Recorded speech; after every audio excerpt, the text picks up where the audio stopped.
Åndedrættet. For at få et godt skud er det meget vigtigt, at vi har åndedrættet med os. En god vejrtrækning, den foregår med maven ned i mellemgulvet. Prøv det.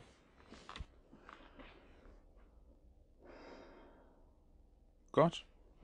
Tag pistolen i hånden. For ligesom at få ilt til hjernen og få energi i kroppen, inden vi skal hæve armen til skud, så tager vi et par dybe indåndinger.